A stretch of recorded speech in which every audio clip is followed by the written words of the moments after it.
Thanks for clicking through to Chamber Chat. These are one-on-one interviews with business and political leaders in our community. And here I've dragged all the way into our community, not from very far away, but the member of the provincial legislature from Kitchener-Conestoga and critic for the transportation portfolio, good friend of mine, a guy that I always get a straight answer from, Michael Harris. How are you, Michael? Good, Greg. Thanks for having me. It's great to have you here. I know it's the first time, and we've been talking a little bit about our studio, but you're welcome to come back here anytime. Yeah, well, you know, contrary to what they say, it was an easy ride down to Cambridge. Exactly.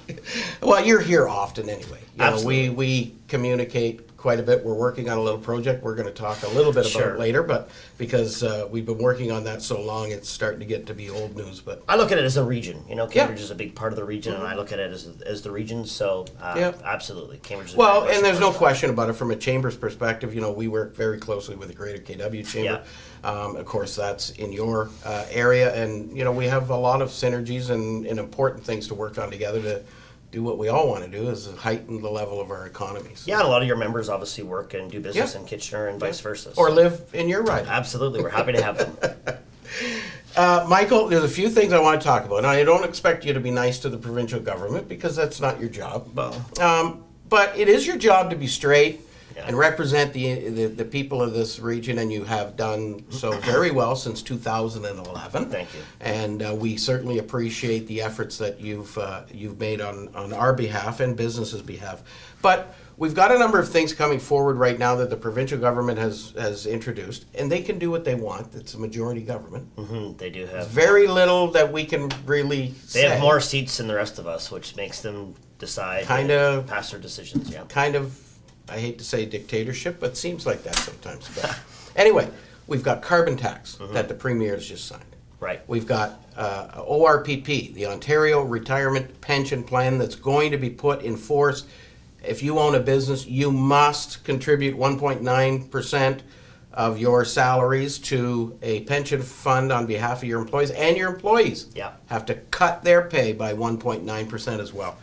And then we've got hydro rates skyrocketing in the province of Ontario, and now the province is going to unload Hydro One. I'm not sure whether that's a good thing or a bad thing, but enlighten us on what is the business landscape with respects to these costs that are going to be imposed. Well, look at it. Every turn we're hearing about a new tax, whether it's on the backs of hardworking Ontarians or a tax on business. Look at Ontario's already a jurisdiction that has a difficult time maintaining and attracting new businesses to our communities because of the high cost of doing business here.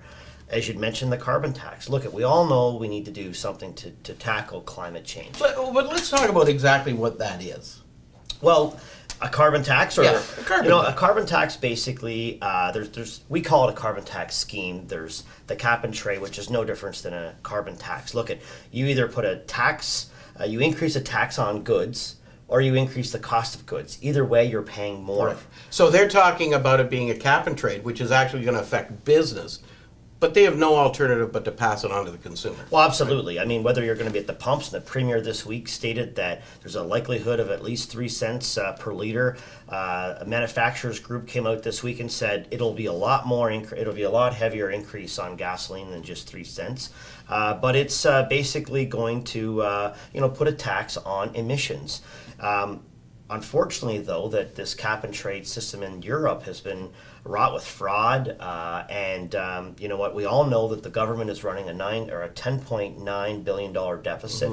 It's so-called to bring in about $2 billion worth of new revenue to the government. So, as I asked the Premier this week to come clean with Ontarians, it's really not about the environment; it's about the money because of their mismanagement over the last 12 years. So do you think?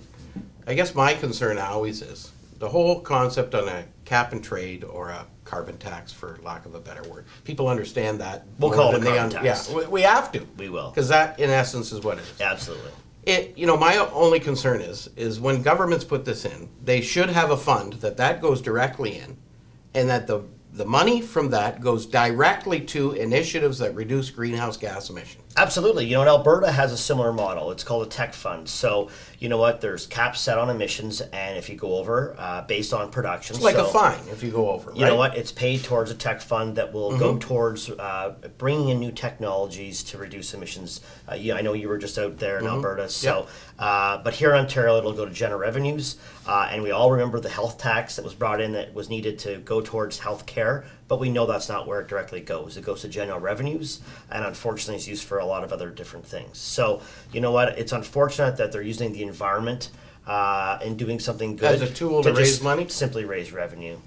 There's no shortage of solutions to actually reduce our carbon footprint. You know, investing in transit, heavily investing in green space, all kinds of things. Energy conservation is another mechanism that we as consumers can go through to actually reduce our carbon footprint. Those are the solutions that we would have asked the government to look at first, but their first inclination is to always tax more. You bring up a really interesting point, because it's something that I've always said too, is, this is all about fossil fuels. And the trend, even in business, is to look at alternatives to utilizing fossil fuels. Now, sometimes it's a move away from oil to natural gas. Natural gas is still a fossil fuel, but obviously the emissions are much lower with that than there is with oil.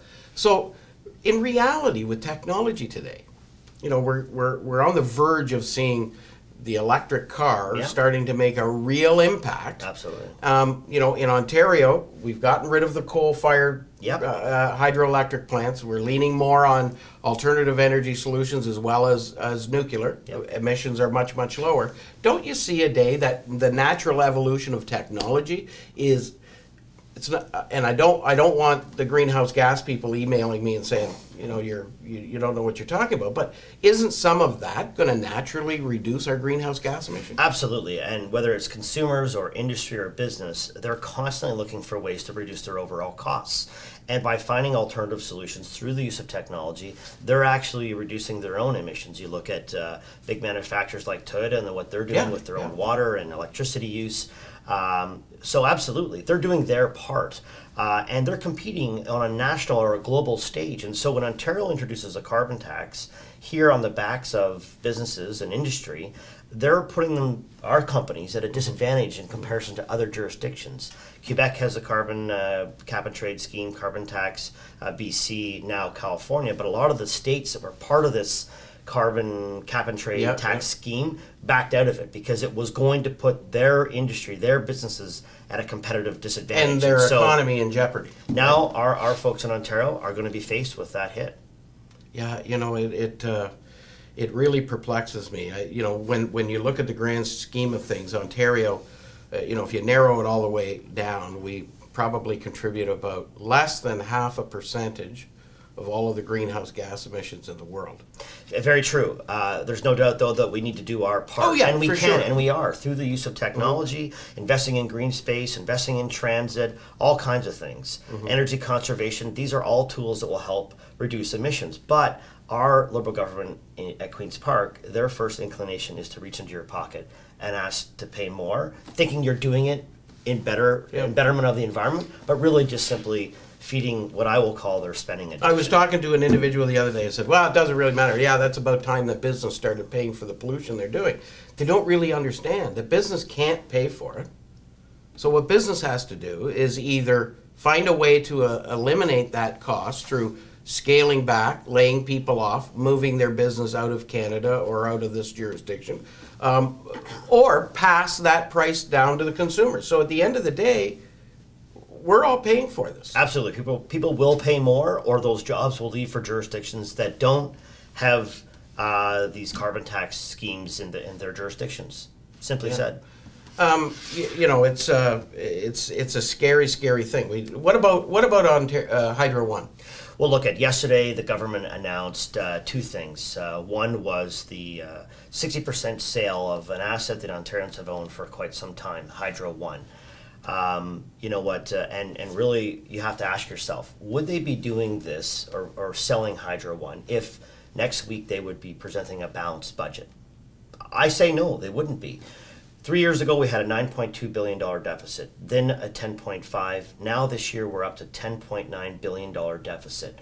So they're forced to sell Ontarians' assets to pay for their mismanagement over the last 12 years. Now they tried to sneak in as well an announcement on liberalizing your beer. I believe that was a bit of more of a distraction than anything. But people are also going to now pay more for their beer. In fact, the government will receive about $100 million more annually by putting $1 on each case of beer eventually on the backs of ordinary Ontarians, ordinary beer drinking Ontarians. Yes.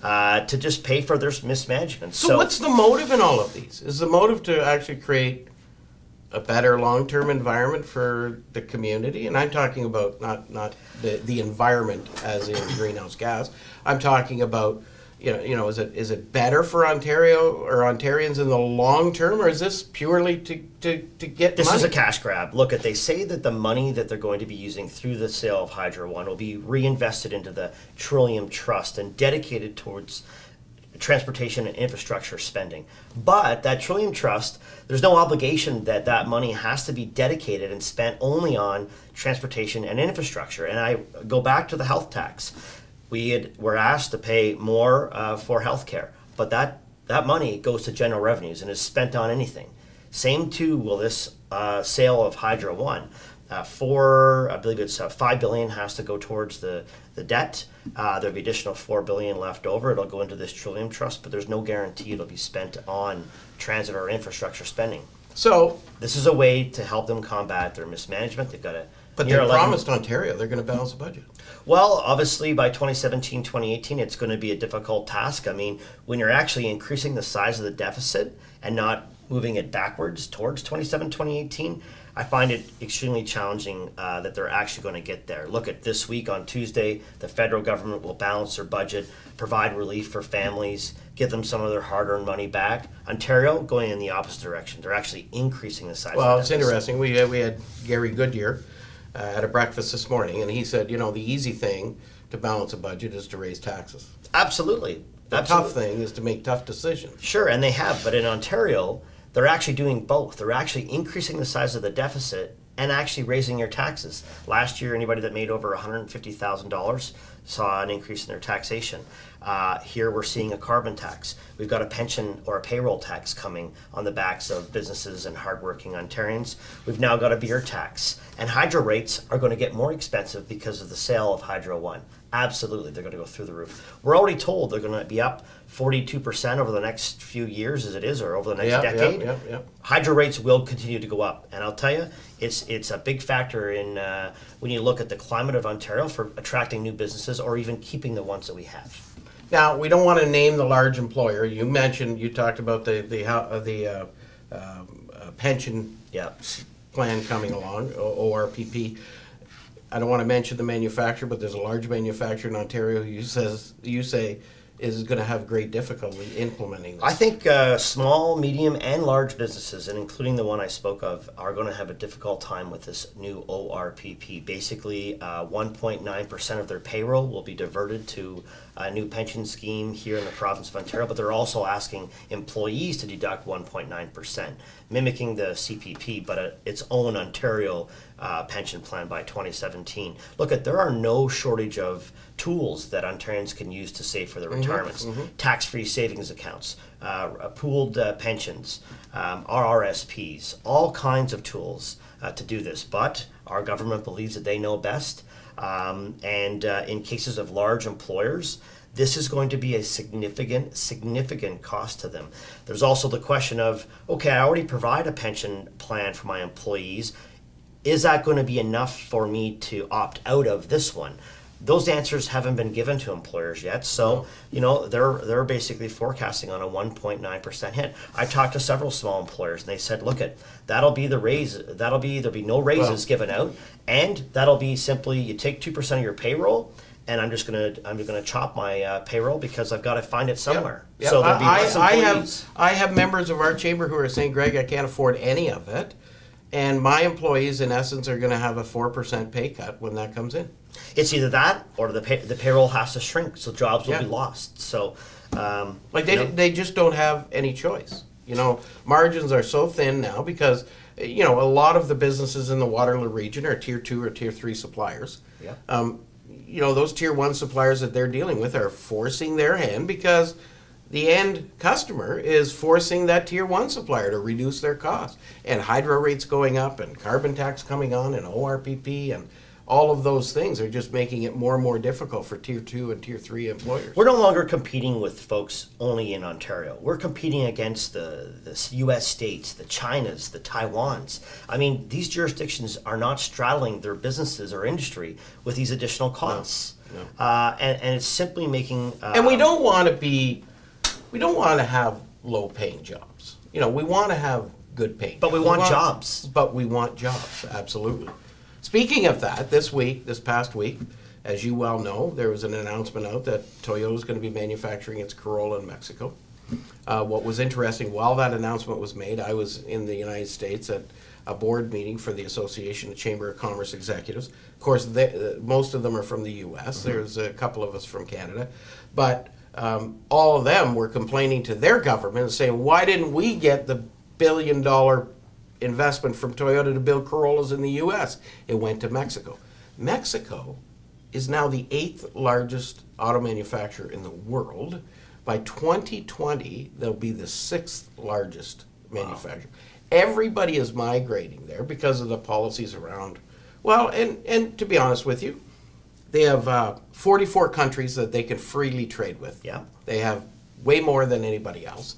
So the opportunities there for manufacturers are great. However, let's not underscore the fact that, you know, in spite of the fact that the TMMC plant here in Cambridge that services the entire region, employs a lot of people, does great quality work. Absolutely. And Japan has a lot of confidence because we manufacture a Lexus. First Lexus line outside of Japan. Yeah, and it looks like we're going to be manufacturing more of them. So let's say good for that. But why didn't we get that billion-dollar investment for that new Corolla plant? Well, good question. We would love to have had it. And look, at companies do a chart, pros, cons, jurisdictions lined up. Look, we've got one of the most smartest workforces here Yeah. in in Woodstock, North at their new plant in Woodstock, they got lots of room to expand. They could have put the Corolla plant there. Absolutely. But look, they're looking at additional things. What are the costs associated with setting up and building here in Ontario?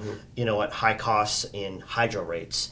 Obviously, labor is a component to that. What is the red tape factor? What are the additional costs coming on? Carbon tax, pension tax. Hydro rates are going through the roof. That's absolutely an input cost that they've got to compare jurisdiction to jurisdiction. And no doubt, cost of electricity in Mexico is substantially And lower so, here in Ontario. I guess the result is hard to build a low-end automobile. It's not that the Corolla is a bad car. Corolla is a great car, but Sure. it's at the lower end of their. Yeah, margins are thin, and they Yeah. say, look at what are our costs to assemble this vehicle in these jurisdictions? And overwhelmingly, it must have pointed to Mexico, and that's where it went. Yeah. We are competing, like I said, on an international stage. We need to be competitive in all areas. And unfortunately, these additional taxes in Ontario are making us less and less competitive, not only for new investment, but keeping the jobs that we have here already. Yeah. I don't want to say that it was a bad news announcement. The good news was we're going to get, you know, high-end luxury Sure, I Lexus. would have taken And both. I would and have that's- taken both, though. You know. But and that's my point. My point really is why didn't we go after? Why weren't we able to secure that additional investment? Because that's why they bought that big piece of property in Woodstock, was to hopefully expand. They have to justify to their shareholders Yeah, the decisions they I make, know. and they're based primarily on a financial decision. Well, And they have to, right? They're trying to make a product that's consumable, absolutely, and if it's priced too high, it can't be consumable. absolutely, consumers will dictate. I want to talk about our favorite subject. Oh, good. Our favorite subject being the fair tendering. Yeah, yeah. You and I have been on this, along with Ian McLean, the Greater KW Chamber. I've met with the Minister of Labor. You've met with the Minister of Labor. This isn't going away, and the solution's not coming forward. In spite of the fact, I think you would concur that your meeting with the Minister of Labor was probably as positive as mine. Yeah. He was very in tune with that. and the arbitration, making some changes, but nothing seems to be moving forward. Yeah, first off, I want to thank you for your advocacy. I mean, I'll tell you, aside from the work we've done, you've been huge on this file. So thank you, because we can only do so much, and to have someone that represents a significant business chamber like yourself, and Ian, of course, huge to help with this, because local businesses who employ local people are now being shut out from even bidding on local infrastructure. I know there was a job in Kitchener that was recently tendered out. There were only, I think, 3 or 4 bidders on the job, and it actually ended up being canceled because it was over budget. And that's what happens when you reduce the bidding pool of qualified contractors from actually bidding a job of public infrastructure. Less competition means higher prices. That's basic economics, and that's what happened here.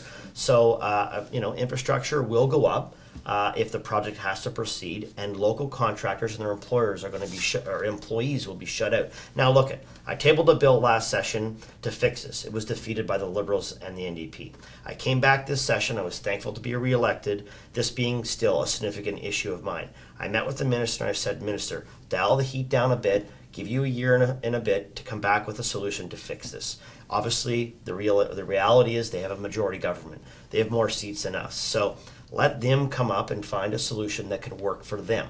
Otherwise, you just beat your head. We're spinning our wheels, Yeah. right? So I'm optimistic that the Labour Minister, the government, will come to the table with a solution that can fix this. Municipalities like the region of Waterloo, Hamilton, Toronto, Sault Ste. Marie, they're all begging for this change to be made. But it's going to continue. We're going to need advocacy like yourself and others to keep the pressure on the government from actually fulfilling that commitment. Yeah, and we somebody told me the other day, you're beating it to death, Greg, but hopefully we do. But I think hopefully we do beat it to death someday. Absolutely, because in the back of of our minds, it's the workers who work locally and have worked and built local infrastructure for decades who are now being shut out from even bidding this work. It is absolutely unfair, and you know what?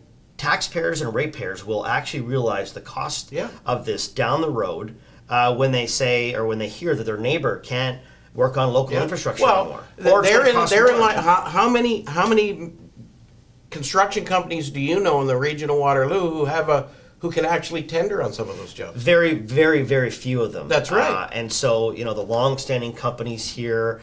So the Toronto companies will come in and be doing the construction work here in our region. That's right. And not employing our local people. As well as subtrades. So when general contractors locally tend to have relationships with local subcontractors. Yeah. So when you've got a Toronto firm or a Windsor or London firm coming in to work in our region, they're going to bring those relationships. Sure they are. And those relationships probably stem from the communities that they reside in. So you're going to have electrical, plumbing, mechanical coming in from outside of our local area, taking really away jobs that should be here for local people. I know. Because local taxpayers are paying for it. Yeah, and I'm really not sure.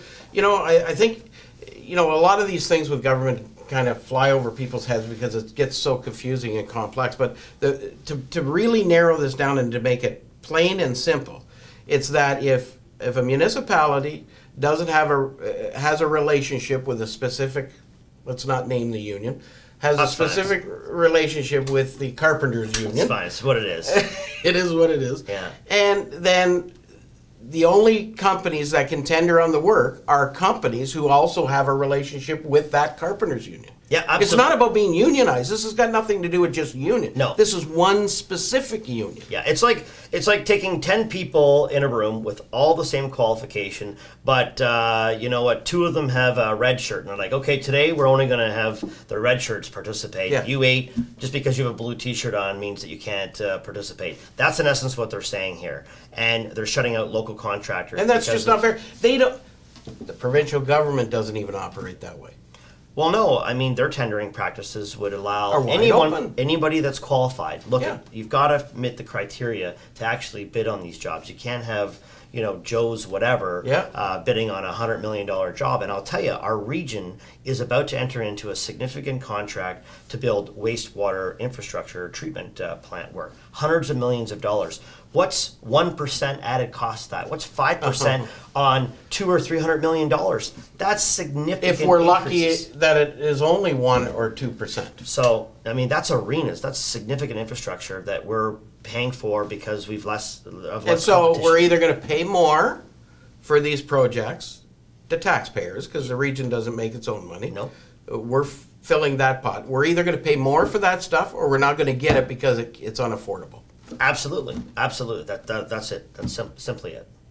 So we would encourage everybody, including the regional officials, your chambers, business owners, to continually ask their local member to make this a priority at Queen's Park. I wouldn't do well sitting at Queen's Park because I'd be very upset. Well, I have a bit of gray hair. I still have some of it left. I don't pull it all out, but yeah, it's an interesting time and an interesting place. Well, and you know, with a lot of those things, I think, to some degree, we have the opportunity to speak to the Minister of Labor or other ministers, and I think they all kind of understand it, but it never seems to get where we think it should there's a lot of go. other factors. That's what happens with a majority government, though.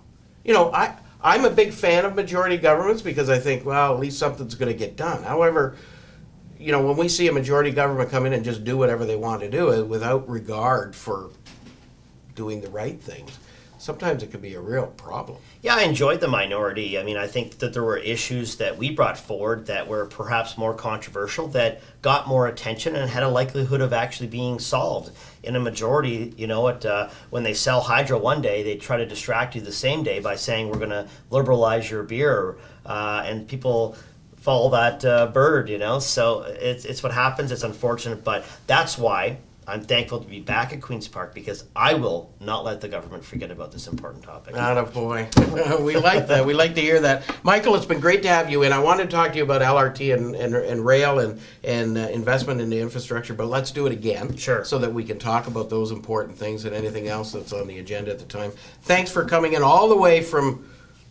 Not too far. I know. You're only about 15 minutes away. Southern tip of Kitchener, so. Michael Harris, great to see you. Yeah, thanks for the work you're doing too, Greg. Appreciate it.